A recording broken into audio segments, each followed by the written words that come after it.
For full episodes of the Diverse Mentality podcast, check the links in the description below. The full video version is available on the main channel, and the audio version is available on your favorite streaming platforms such as Spotify, Apple Podcasts, and more. There's so much quotes and stories I want to go through, man. Yeah, what were you going to say something? It didn't really, it hit me, but what really made me, feel it in the feels was when I was watching a clip from Breakfast Club.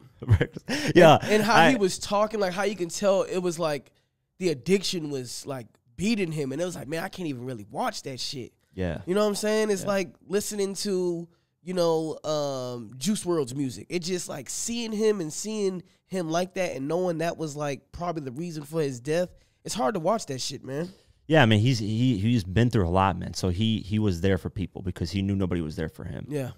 So that person who's been through that much hurt definitely shows the most love, man. This guy was pulling up at random places. Yeah. There's a GQ article that was just released. I want to go over it. It's actually so interesting. The guy basically, he was supposed to do an article with XXL. Yeah. And DMX just didn't want to do it at the time or didn't pick up the phone or whatever. And so the photographer loved DMX so much that he was like, you know what, I'm going to do it out of my own budget, and I want to do this, out of, just out of love for him. So let me go over it quick. This is the year of 2008. So this is 2 years after the album, The Year of the Dog Again, was released. He was like, I was set to shoot him in Chicago over 2 days for XXL magazine. DMX never showed up, and the photo editor told me the story was dead. But she also gave me DMX's cell phone number, saying I could pursue the story on my own if I wanted to. So, of course, I called him. An unmistakably gruff voice answered right away. It's X. Who's this? I told him that I still wanted to shoot the story, and he said he would do it tomorrow in Miami. My confidence in that happening was not high because he, didn't do the first one, the XXL one. So he's like, so I appealed to DMX's sympathy and told him that I was doing the story out of my own pocket now. His tone immediately changed, and he offered to pick me up at the airport. That didn't happen, so I rented a car and drove to the hotel. My plan was to hang out with X as long as he wanted to.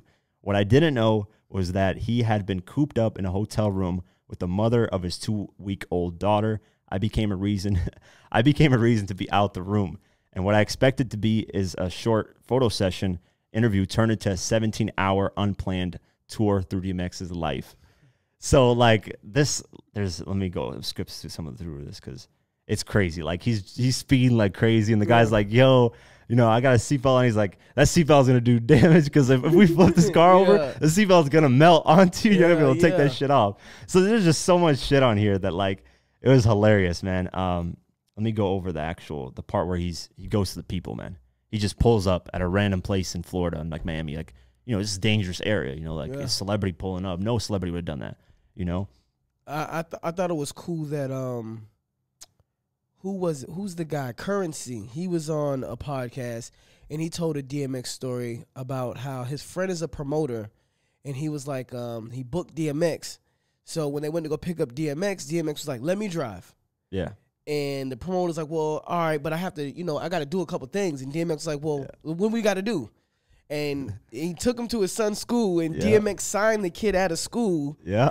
And then, and it was funny because then the guy on Twitter, the kid, posted the picture of him and DMX and his dad in the back. And it's like, that's so cool, man. That's cool, man. Yeah. There's no celebrity like that I can think of right now that just pulls up and just does regular human things, man. Mopping floors. That story is the guy was working all night till 4:30 at night at Waffle House. And he just, he had a conversation with him. He's like, damn, you've been working all night. He's like, I got this. Let me take care of this. This guy was a fan, Yeah. So he mopped. He didn't care. He's like, man, I can't be that big of a human being that I can't do. I think he said, I got the quote. Okay. Let me go over this GQ because this is, all right, my bad. Yeah, this is interesting. So the guy's hanging out with him for quite some time. And he says, by now it's 12:30 a.m. After a stop at the Western Union, DMX lit up a cigarette and stared out the front window. Let's go meet some people, he announced. We drove for 15 minutes and pulled off to the exit for the city of Opa-locka. Hope I'm pronouncing that right. Opa-locka, yeah. One of the rougher neighborhoods in South Florida. We pull up to a corner store and he jumped out, leaving the car running and the door open. I grabbed the key and locked the doors. As I walked into the store, 3 teenage boys in a pickup truck asked me, where's the money at? We know there's money in that trunk. They followed me in and directed me in the same question at DMX. So they asked the same question, where's the money at DMX? he looked at the kids and said, "I was just about to rob you," as a joke, obviously, yeah. So he's just pulling up, and then he just shows love to everybody in the neighborhood. He takes pictures with those kids. As we got back in the car, X told me, in order to speak to the people, you must walk with the people. We drove around the block to a 2-story project where 30 people of all ages were sitting out in chairs and chilling. DMX sped up and pulled up to a screeching stop, just feet for some guy sitting in a large blue cooler. Then popped out of the car barking, "Arf, what's up? What's up?" and throwing his hands up in the air. Confusion quickly turned into an adulation as people surrounded him for hugs and autographs. That's what I'm saying, man. I don't have a rapper going to an Albanian wedding. To me, that really mattered because that's dope, man. That's dope. He performed in my city of Pristina, Kosovo, in 2013. Okay, and they show love, man. They love we barely get people like that. So when 50 showed up, it was like, bro, even Serbia, the place we had war with, they even showed up together. Like for that night, it was peace. Okay. Yeah, for that night, it was peace. So DMX shows up and they're going crazy in the crowd, man. They really appreciate the legends over there, even overseas, all over the place. Yeah. We take them for granted here in America. Yeah, we do. We don't really appreciate them. Overseas, they rarely get to see them, so they appreciate them so much. So to have him do that wedding thing, and the story was basically he did the concert, he went at the hotel, he heard a bunch of ruckus, what the fuck's going on? He falls up down there, just dances, does the valet with them and everything, Hey, that dance is cool as hell. They be doing that at the weddings. What's that dance called? It's valet. It's val. I don't know how to pronounce it in Albania, but valet, vala, something like that. Yeah. So, and that's just crazy, man. That doesn't happen, often. Nah. So, let me go to some of the quotes. There's one quote here that talks about him mopping the floors, and this quote is really, really dope. Let me see. "The minute you get too big to mop a floor or wipe a counter, that's the exact minute you have life fucked up." So that's, he would always say shit like that, man. Yeah. Just lines that are just. I don't know why that reminds me of that 50 Cent tweet. When he says, "Oh, his grandma? My grandma's house. She wants me to take out the trash. I'm fucking rich." Yeah, I can't be doing this shit. Yeah, so he trolls, though, Yeah, he loves his grandma too, man. There's some more quotes here. It's the tough things that we go through, hard things that we go through that get us to the point where we're better and stronger than we've ever been. Another one. Right, wrong, good, bad, heaven, hell. I think that is the theme of my life. I think you have to know both in order to honestly choose one. So I'm familiar with both sides of the fence. And I saw a tweet that was really, really dope. DMX has experienced every aspect of life when you really look at it. He's been dirt poor, multi-millionaire, explored the whole world, performed in front of, 250,000 people? Yeah, that was Woodstock. That was Woodstock. That was the world. When I have kids, I'm going to tell them that's the world. That's where he performed for the world. Yeah, that's the first rapper to perform in front of the world. Do they even do Woodstock anymore? Nah, I think that died out a while ago. That shit's taken over by the other shit now? Yeah, all the, whatever, he performed at, the big one, man. Fuck, I'm forgetting the name. Why am I forgetting this name in this event? What are those things called? It's big concert. I don't know, man. It's festivals. Festivals. What's Rolling Loud? He performed at Rolling Loud. Yeah, he performed at Rolling Loud in front of a lot of people. Big one now, right? Yeah, he actually performed there too. Okay. So it was in front of a lot of people too. Yeah. It wasn't as big as Woodstock though. Clearly, Woodstock was just. And the beautiful thing about Woodstock at that time, nobody was on their phones, man. They're just enjoying the moment, man. Mosh pit. Yeah, bro. There's there's all kinds of fucked up shit going on in there, bro. People were butting heads and it was so crazy. Now, when you see a concert, all you see is lights. Everybody just recording, man. That's all you see now, man. Yeah, man. So there's a lot more, man.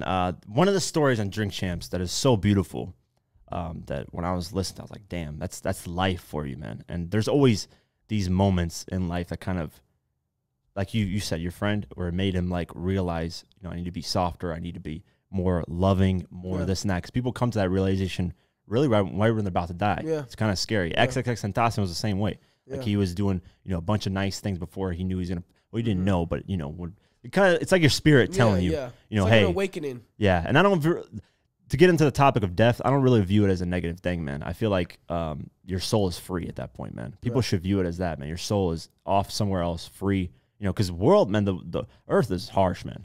It is, man. And a lot of pain. I see people cry over little shit. And I'm just like, bro, you got so many more years, so much more shit to go through. So much. And more. I just use that to get through shit now. It's like, yo, you can't just dwell on some shit that happened. If it happened, you got to push past that, man. Exactly, man. So, yeah, this story is crazy. So DMX was on Drink Champs, and it's towards the end, right? He said, as a kid, his grandmother would beat him, a few times, but she did it out of love. She always would be like, I'm sorry after, and like kind of, you know, nourish him after that. But as a kid, he did one thing where he told a story of he was chasing this butterfly. He saw this white butterfly. It was really beautiful. He was chasing it, and he went through his like his grandma's neighbor's yard and like messed up all the flowers because he wasn't really paying attention. Just as a kid, he was running, and he caught the butterfly. When he caught it, he killed it. So he's like, damn, like I just killed something that was beautiful that I wanted to have. Yeah. And he's like, at that moment, you know, I was a kid, I didn't realize it, but later on I realized you can't mess with the beautiful things in life. You just have to appreciate them, because if you try to take it for your own, it's not going to go well. You know, it's going to die out. And his grandmother obviously got mad at him for that, and he said he never saw butterflies ever again until a few months ago from this interview. Yeah. So, and that interview was what, like last year? No, that was February of this year. Oh, that interview was February this year. Okay. Yeah, and I love how Nori, like, shows him so much love at the end, man. Like it's kind of like he even knew. Like it was some crazy shit, man. Like that. He definitely was getting his flowers these past couple even months. On the verses. With the verses, like I said, Snoop let him win that one. Yeah. But he was definitely getting he's got his flowers, man. Yeah, that's good, man. Because you know I feel like, you know, people. Even he probably had a moment where he felt like people abandoned him and forgot about him. You know, because he was going through a lot, man. When it was like after 2006 to like 2014, 15, he was going in and out. He was just coming in there. He would just make headlines about, you know, real stupid shit. And I remember back in 2014, 13, there was a rumor that he died while he was locked up. What, Twitter killed him? Yeah, Twitter killed him, yeah. And we're like, you know, I hope it's not true, blah, blah, blah. And it ended up obviously not being true. But that's what I'm saying. Like, social media, man. Social media's hell. It's fucking stupid, man. It desensitizes you. Like, I end up joking, like what we mentioned last time. We see memes, and it just makes you laugh. And it's like, nah, man, these are real shit that's going on in life. So let me go over another story. This is very interesting. This lady had no idea who DMX was. They're at the airport. So she shared the story on Twitter after he passed away. And they're at the airport she was at the airport with her daughter. They upgraded to first class. Let me just go over it. My stepdaughter, Mia, graduated from college, and I offered her a long weekend wherever she wanted to go. She picked San Diego, which was a short flight. To maximize the time on ground adventuring, I researched hotels, sites, and restaurants for our trip. I upgraded us to first class. We had 2 aisle seats adjacent to each other, not actually beside each other. So, you know. Sitting across from each other. Yeah, so they still had open seats. As the crew started to prepare for departure, the seat beside me was open, so Mia was about to move over and sit next to me when 3 more people boarded. It was obvious one person I didn't recognize was famous with his entourage in tow. He settled beside me, and I smiled. I continued to talk with Mia while she texted me asking who he was. People were obviously making commotions. Yeah. DMX is there, blah, blah, blah. The flight attendant swooned, asking if he wanted to take a drink before takeoff. He declined. Suddenly, he became animated, asking for a double jack with ice. Looking over, I realized he had eaten an airborne pill, the kind meant to be dissolved in water. She put a laugh emoji. He threw it away. I pretended not to notice politely. Mia wanted me to solve this mystery, but I was not intruding. Basically, they're trying to figure out who the hell is this guy. Yeah. Another after takeoff, he leaned over and asked a question about the headphones he was opening. He had purchased these in the airport, having forgotten his at home. He then introduced himself as D. I repeated back, D the letter? He replied, yes, D, DMX. I introduced myself in return. He added his real name was Earl. His music was present during many fun nights in college. I texted Mia and sent a link to his profile, and she began her research. We continued the fight quietly. I was reading Twitter, and I was always reading Twitter. He asked me what was I reading. We got into discussion about social media. He preferred Instagram. He had more engagements there. I looked him up and saw the cross post from Instagram to Twitter as a link. So she's giving him social media advice, how to get his Twitter up. Yeah. So I explained the correlation between an image and engagement, and he excused himself to get his actual social phone from his handler somewhere else on the plane. When he returned, he asked me to show him. I asked for an image that he liked. I commented it looked like a constellation. So basically, DMX posted this image that day that they're at. Yeah, it shows it. Yeah, it shows it. He says, my own personal constellation shared with Jennifer. He tagged her too. So that's his first picture on Twitter that he posted. So he explained how he loved when people held up their phone flashlights during performances. It reminded him of a photo I had just seen of Lynn Marie Miranda in an article about Hamilton. DMX wasn't familiar with Hamilton, so I showed him the soundtrack and we talked about the casting. So they're just talking about other things. We discussed race and his incarceration. He was so authentic and candid. He went to get something else from his handler. He returned with another phone and played a song about his grandmother who raised him. It wasn't yet released, but it was recorded with John Legend. So she got to hear an unreleased John Legend track. He talked about his kids. He has a lot of kids. He worried about them and told me how much he enjoyed being a father, returning again to the stories of his grandmother and her influence in his life as a parent. He talked about her illness, cancer. He talked about his faith. This flight was short and made shorter by an engagement conversation. DMX was well-read and religious. As we stood to retrieve our bags overhead, he asked for my phone number and asked if we would come to his performance as guests. So long story short, they ended up going to the performance and just basically being cool. See, that's what I'm saying. Like, just sit, just. So that's dope, man. Yeah, man. Teaching him about social media and just like, and then they got the picture and all that. Yeah, we gotta make sure you post that one. Yeah, for sure. So yeah, there's so many stories people have so like many DMX, stories. man. It's insane. And like someone said, these stories, these videos, these moments, they need to be compiled to something, man. A website or just something that people can just go and like a museum or something, man. He has enough stuff where you could put a DMX museum. The only thing I saw similar to this is Nipsey Hussle. He had so many stories. Yeah. Man. Oh my God. Yeah. There's people just going on and off, and I'm wearing a Nipsey Hussle shirt. Shout out to Nip. Yeah.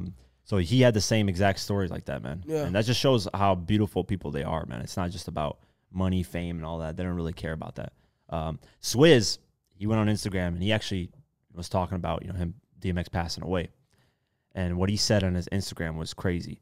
He said the night that he passed away, he was feeling really sick, basically like having COVID-like symptoms, right? Like very chills and just stomach was like killing him, blah, blah, blah. He went to sleep and he saw DMX in his dream, which happens. Usually when somebody passes away, my mom's seen, her parents in dreams before too, and it's so realistic. And he said he was sitting on a couch and Swizz was coming behind him and just like touched him on his shoulder. And you could tell DMX was like, he didn't say anything, but he was smiling. You could tell he was at peace. Yeah. And then he just smiled at him and walked out this door, and the dream was done. Yeah. But I think just from that energy, you can read that somebody's at peace. I'm sure because he's struggled so much, man, in this life. It's crazy, man. So, yeah, that story was interesting as hell, too. The fact that Swizz didn't have to share that with us, man.